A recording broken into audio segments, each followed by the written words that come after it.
சேகர் பாபு அவர்கள் நீ எதற்கெடுத்தாலும் முந்திரி கொட்டை மாறி முந்தி பேசுகிறாய், எல்லாம் தெரிந்தவர் போல் பேசுகிறாய் என்று ஒருமையில் என்னை குறித்து பேசினார். அதிக பிரசங்கிதனமாக நடந்து கொள்கிறார் என்று சேகர் பாபு சொன்ன அதே வார்த்தையை முதலமைச்சர் திரும்பி சொன்னது உண்மையிலேயே எனக்கு வருத்தம் அளிக்கிறது. எல்லா வடநாட்டுக்காரன் பீகார் இந்திய தாய்மொழியாக கொண்டவனதான் இருப்பான். இந்த நிலைமையை உடைச்சது தமிழ்நாட்டில் எந்த கட்சியும் கிடையாது. அதிமுக ஆட்சி தமிழர்களுக்கு செய்த மாபெரும் துரோகம். அந்த துரோகத்தை நான் சொல்றதை தோல் உரித்து காட்டுறதை சகித்துக் கொள்ள முடியாத கடந்த கால அதிமுகவில் இருந்து திமுகவுக்கு வந்த சேகர் பாபு அதிமுக அமைச்சர்களோடு அதிமுக முன்னாள் அமைச்சர்களோடு நெருக்கமா பழகிறவர்கள் அதிமுகவை காப்பாற்றுவதற்காக அவர் என்ன விமர்சனம் செய்கிறார். தெலுங்கானாவில் 25/2/2025 ஒரு அரசாணை வெளியிட்டிருக்கிறார்கள். அதுல என்ன அந்த அரசாணை சொல்லுது அப்படின்னா, தெலுங்கானாவில் இருக்கிற சிபிஎஸ் ஸ்கூல் உள்பட சிபிஎஸ், ஐசிஎஃப், ஐபி எல்லாமே மத்திய அரசுடைய கட்டுப்பாட்டில் இருக்கிற பள்ளிகள், இன்டர்நேஷனல் பள்ளிகள், இந்த பள்ளிகளிலும் கண்டிப்பாக தெலுங்கை நீங்கள் படிக்க வேண்டும் என்று உத்தரவிட்டிருக்கிறது. அதுபோன்று தமிழக அரசும் உத்தரவிட வேண்டும் என்கிற கருத்துக்களை சட்டமன்றத்தில் பதிவு செய்தேன்.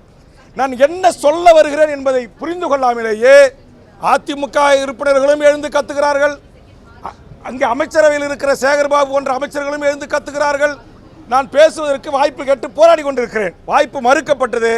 அந்த ஜனநாயக மாண்பை தெரிந்த காலத்தினால் நாடாளுமன்றத்திலே எப்படி பேரவைத் தலைவர் முன்பாக சென்று வாய்ப்பை கொடுங்கள் என்று கேட்கிறார்களோ அதே போன்று நானும் எனது இருக்கையில் இருந்து சென்று பேரவைத் தலைவர் முன்பாக இருந்து எனக்கு முழுவதுமாக என் கருத்தை பதிவு செய்ய நேரம் கொடுங்கன்னு கேட்டேன். இது தவறா? இதற்கு சேகர் பாபு அவர்கள் நீ எதற்கெடுத்தாலும் முந்திரி கொட்டை மாறி முந்தி பேசுகிறாய், எல்லாம் தெரிந்தவர் போல் பேசுகிறாய் என்று ஒருமையில் என்னை குறித்து பேசினார். உடனே நான் அவரிடத்தில் சென்று இது போன்ற ஒருமையில் என்னிடத்தில் பேசக்கூடாது, கலைஞர் ஆட்சியில் போட்ட அரசாணையை அதிமுக ஆட்சியில் நடைமுறைப்படுத்தல, 10 ஆண்டு கால அதிமுக ஆட்சியில் அது காவல்துறையில் டைரக்ட் எஸ்ஐயில் நடைமுறைக்கு இல்லை, இதற்காக வழக்கு தொடுத்து உயர்நீதிமன்றத்தில் வழக்கை பெற்று நடைமுறைப்படுத்தி வந்தான் வேல்முருகன், இதைத்தான் சட்டமன்றத்தில் பேசுவதற்கு எனக்கு அனுமதி வேண்டும் தான் கேட்டேன். இது எப்படி மரபு மீறிய செயல்? இது எப்படி சட்ட விதியை மீறிய செயல்? இது எப்படி இந்த பேரவையை அவமதிக்கிற செயல்? அப்ப சேகர் பாபு தவறான தகவலை நான் இருக்கைக்கு வந்து அமர்ந்த பிறகு சொல்லி அதை மாண்புமிகு முதலமைச்சர் அவர்கள் தவறாக புரிந்து கொண்டு வேல்முருகன் இந்த அவையில் தவறாக நடந்து கொள்கிறார், அது அதிக பிரசங்கிதனமாக நடந்து கொள்கிறார் என்று சேகர் பாபு சொன்ன அதே வார்த்தையை முதலமைச்சர் திரும்பி சொன்னது உண்மையிலேயே எனக்கு வருத்தம் அளிக்கிறது. மாண்புமிகு தமிழ்நாடு முதலமைச்சர் அவர்களே, உங்கள் தந்தை முத்தமிழறிஞர் கலைஞர் அவர்கள் தமிழ்நாட்டில் பாடமொழி, பயிற்சி மொழி, எல்லா மொழியும் தமிழாக இருக்கணும்னு சொன்னாங்க. அந்த உத்தரவு கடந்த கால ஆட்சியில் நடைமுறைப்படுத்தல. தமிழ்நாட்டுடைய வேலை வாய்ப்புகளில் 20% உங்கள் தந்தை உத்தரவு போட்டார். அது அதிமுக ஆட்சியில் ஓபிஎஸ் இருக்கும்போது இந்திய நாட்டை சேர்ந்த எவர் வேண்டுமானாலும் தமிழ்நாட்டுடைய டிஎன்பிசி குரூப் 1 உட்பட எல்லா பதவிகளும் தேர்வு எழுதி வரலான்னு சொன்னாங்க.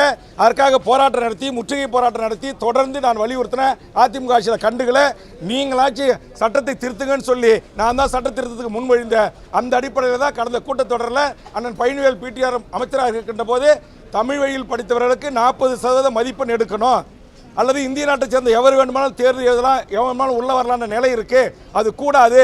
அப்படி உள்ள வந்துட்டானா டைரக்ட் விஓ பதவியிலிருந்து ஆர்டிஓ, நேற்று நான் சொன்னேன், இங்கே வந்து ஆர்டிஓ பதவி, டிஎஸ்பி பதவி, மேஜிஸ்ட்ரேட் பதவி, டிஸ்ட்ரிக்ட் ரிஜிஸ்ட்ரார் பதவி, அசிஸ்டன்ட் கமிஷனர் கமர்ஷியல் பதவி என்று எல்லா பதவிகளிலும் தமிழ்நாட்டில் இன்னும் 25 வருஷம் கழிச்சு எல்லா வடநாட்டுக்காரன் பீகார் இந்திய தாய்மொழியாக கொண்டவனதான் இருப்பான். இந்த நிலைமையை உடைச்சது தமிழ்நாட்டில் எந்த கட்சியும் கிடையாது. நான் ஒரு ஆள் பேசி தான் சட்டத்தை கொண்டு வந்தேன். தமிழ்நாட்டில் 156 கட்சி வாயா திறக்கல. இன்னைக்கு அதிமுக ஆட்சியில் இவ்வளவு பெரிய அநியாயம் அக்கிரமம் தமிழ் மக்களுக்கு ஏற்பட்டிருக்கு.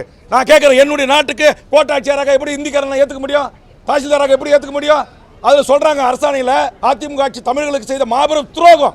அந்த துரோகத்தை நான் சொல்றதை தோல் உரித்து காட்டுறதை சகித்துக் கொள்ள முடியாத கடந்த கால அதிமுகவில் இருந்து திமுகவுக்கு வந்த சேகர் பாபு அதிமுக அமைச்சர்களோடு அதிமுக முன்னாள் அமைச்சர்களோடு நெருக்கமா பழகிறவர்கள் அதிமுகவை காப்பாற்றுவதற்காக அவர் என்ன விமர்சனம் செய்கிறார்.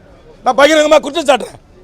அதிமுக ஆட்சியில் தான் டிஎன்பிசியில் அது அண்டை நாட்டை சேர்ந்தவன் உள்ள வரலான்னு சட்ட திருத்தம் கொண்டு வந்தாங்க. ஏன் அப்போ திமுகவில் இருந்த சேகர் பாபு அதை கேட்கல?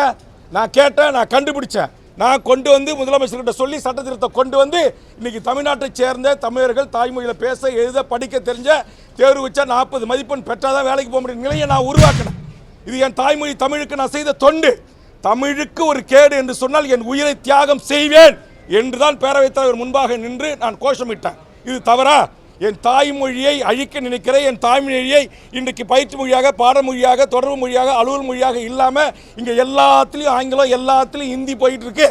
அதெல்லாம் நான் சொல்கிறேன், என் உயிரை விட மேலான என் தாய்மொழிக்கு ஒரு இழக்கு என்றால், ஒரு அவமானம் என்று சொன்னால், இந்த சட்டமன்றத்தில் என் தாய்மொழி குறித்து நான் பேசுவதற்கு நேரம் கிடைக்கவில்லை என்று சொன்னால், பேரவைத் தலைவர் முன்பாக சென்று பாயிண்ட் ஆஃப் ஆர்டரை எழுப்பி நேரத்தை கேட்டு பேசுவதற்கான உரிமை மக்களால் தேர்ந்தெடுக்கப்பட்ட சட்டமன்ற உறுப்பினராக இருக்க எனக்கு இருக்கிறது. இது எந்த விதத்தில் விதிக்கு முரணானது அல்ல.